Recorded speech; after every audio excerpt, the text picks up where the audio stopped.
Namaskar. Welcome to another episode of Editorial. The headline of Times of India today reads, Grim record, 3.6 lakh new cases, highest ever for any country. We recorded 3.16 lakhs new cases and there were 2,102 deaths in one day. This is what the COVID wave 2 is doing to our country. It's getting deadlier, and somewhere down the line, it seems that it is now going out of the hands of the administration. The administration is grappling with the situation. Let's talk about COVID and COVID strategies that were adopted by other countries. And let's talk about our strategy. Let's get right into the show. Any country in this world can face a health emergency. Any country. Whether they are responsible for it or they are not responsible. If somebody else, the virus comes from some other countries also, health emergencies can be something that any country faces. But normally a country comes out of it because the country has a good plan. Now this is not limited to health, even for economic crisis. Countries have come out of it with a good plan. Since we are talking about coronavirus today, let us stick to health. Our second wave seems to be more deadlier. Like I said, 3.16 lakh cases. It seems to be more deadlier. And like I asked, is our government in control? And the most important question I want to ask tonight is, do we have a plan? Do we have a plan wherein we are working towards that plan and we know that there is a light end of the tunnel? Or are we just trying to do one event after another and figuring out ye hoega ki nahi hoega? I'll tell you what I mean by this. Two countries that has successfully fought the second wave, successfully emerged from the second wave, like Mr. Netanyahu said, are England, that is UK, and Israel. UK had a plan, which now the whole world is talking about. They had a fabulous plan. What they did is they announced a lockdown from January. Complete lockdown from January, and during the lockdown they didn't sit tight, nor did they ask anybody to bajao thali or anything. What they did is they used that lockdown time to ensure that their 50% plus citizens were inoculated, vaccinated. So at one end there was a lockdown, so that curtailed the spread of the virus, and at the other end they were inoculating. Perfect. They went around, purchased vaccines, they procured vaccines and ensured that they had enough vaccines to execute their strategy. Same is the case with Israel. Israel, I think a few days back, said that with more than half its population fully vaccinated, in fact on Sunday, Israel dropped the mandate for wearing masks outside. Sounds good, no? They dropped the mandate of wearing mask outside. They said don't wear mask outside. 50% plus of our population is inoculated, vaccinated. They said you only wear mask when you are in malls and others. Now, what was Israel's strategy? Israel's strategy was inoculate anybody who is above 16 years old. Below 16 years old, not yet needed. Which technically meant that almost 81%, my apologies, 81% of that population almost was inoculated. 16 years plus. So vaccination, getting vaccination, sourcing vaccination, inoculating people, more and more people seems to be the solution, seems to be the plan. Now let us come back to our country. We saw two successful plans. Our country started Tika Utsav. That is what the Prime Minister had announced. Tika Utsav? Good. But like we asked before, we are asking now, where is the Tika? Where is the Tika? Somewhere down the line, like we normally do, we announce the event first and then, like I said before, sit and wonder, abhi kya karne ka? I said this before and I am repeating it now. After the Tika festival, the number of vaccinations other than going up has gone down. Has gone down. Let me share some figures with you because I bought a lot of papers today. So I'm going to share a lot of figures with you. According to the Ministry of Health and Family Welfare data, India has so far administered 13 crore 1,19,301 vaccine doses. This is approximately 9% of the total population. Additionally, the second dose have been administered to only a little more than 1% of India's population, of India's 135.5 crore population. So, the first dose is given to 9% of the population and the second dose is only administered to around 1% of the population.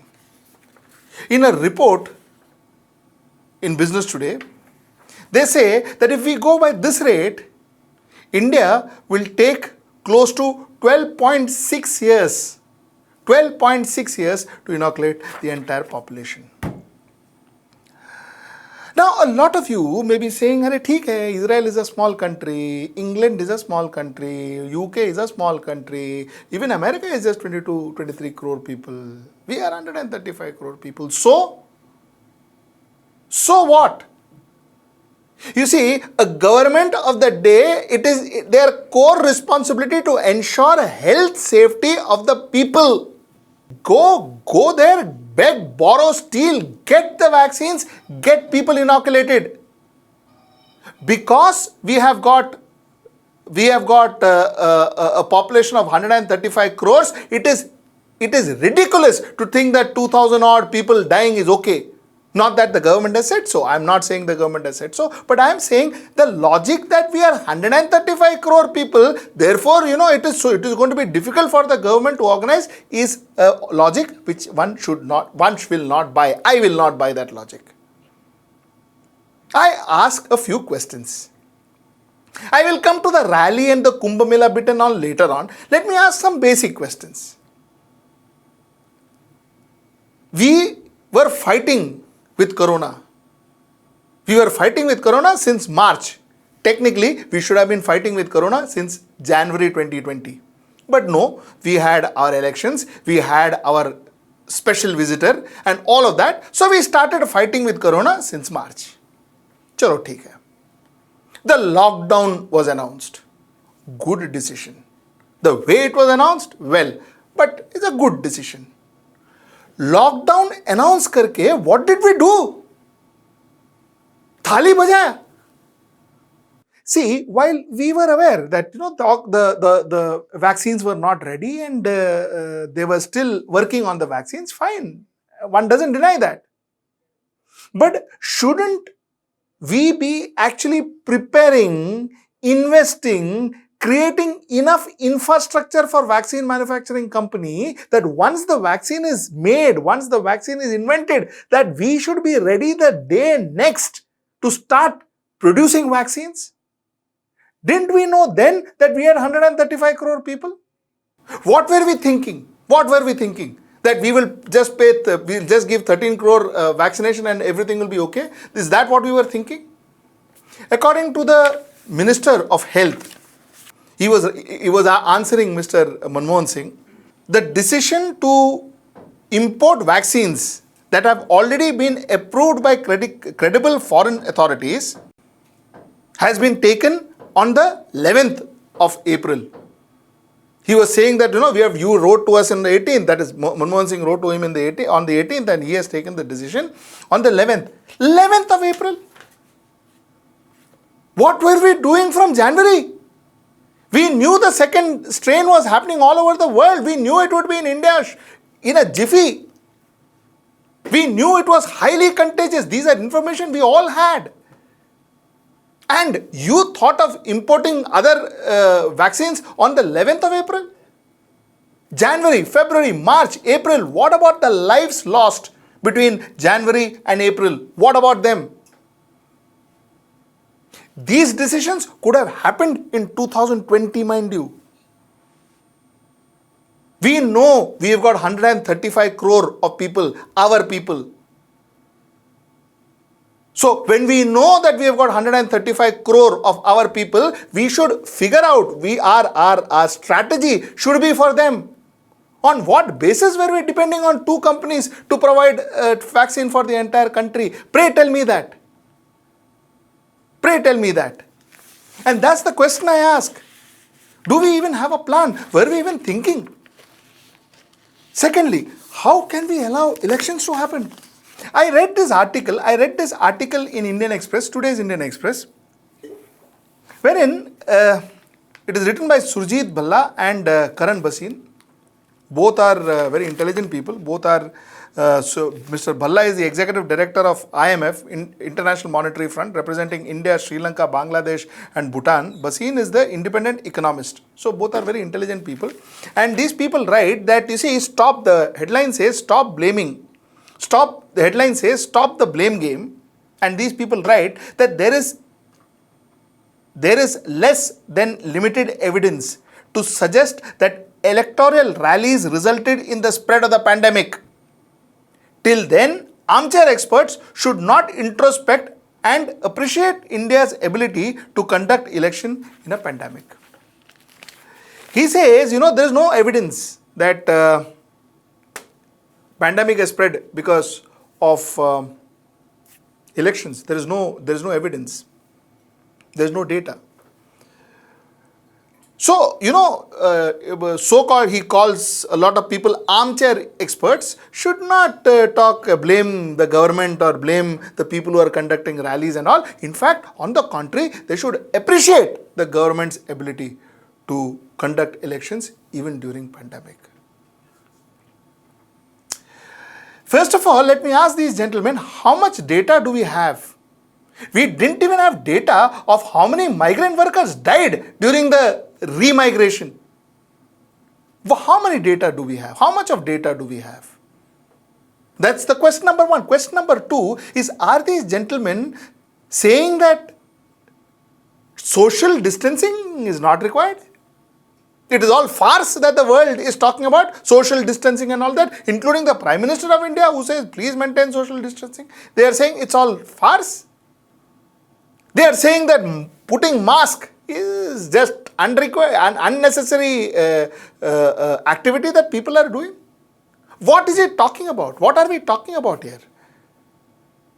What are we justifying? Conduct elections on what? Over people who are dying? Is that what he is trying to say? So such intellectuals at times surprise me. Surprise me as to how can they find all of this okay.